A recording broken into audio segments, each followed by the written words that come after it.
தஞ்சாவூர் அருகே ஒரு ஏழை குடும்பம். தாய், தந்தை 4 பசங்களை வளர்க்கிறார்கள். அன்று வீட்டில் உணவே இல்லை.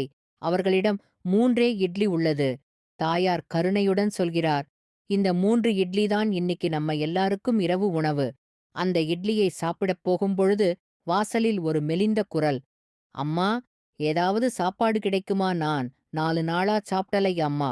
அம்மா வாசலுக்கு சென்றார். ஒரு சிறிய பையன் பசியால் நடுங்கினான். தந்தை தயங்குகிறார். நம்ம பசங்களுக்கே சாப்பாடு இல்ல. ஆனால் தாயார் சொல்லுகிறார், அனைவரும் பகிர்ந்து உண்போம். அந்த ஒரே இட்லியை அந்த பையனுக்கு கொடுக்கிறார் அம்மா. அந்த பையன் கண்களில் ஒளி, புன்னகையுடன், நன்றி அம்மா. உங்க எல்லா பசங்களுக்கும் நான் பாத்துக்கிறேன். அம்மா மெதுவாக நகர்கிறார்.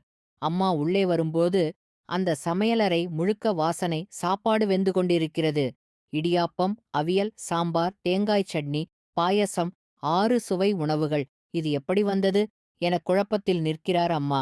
திடீரென வாசலில் அந்த பையன் மறுபடியும் தோன்றுகிறார். இப்போது அந்த பையன் முன்னாடி பார்த்தது போல இல்லை. இப்பொழுது தங்க உடை, கையில் வேல், பின்னே மயில். அவர் முருகன். ஆமாம், அவர் முருகனேதான். இட்லி கொடுத்ததற்காக நான் உங்களுக்கு ஆசீர்வதிக்க வந்தேன். ஒரு பசியை தவிர்த்தீர்கள். இப்போது உங்கள் வீடு பசியற்று இருக்கும். தாயார் கண்களில் கண்ணீர். அரோகரா, அரோகரா, கந்தனுனுக்கு அரோகரா என்று கூச்சமிட்டார் அம்மா. பொருள், இல்லாதவருக்கு உதவினால் முருகன் உங்களுக்கு உதவுவார்.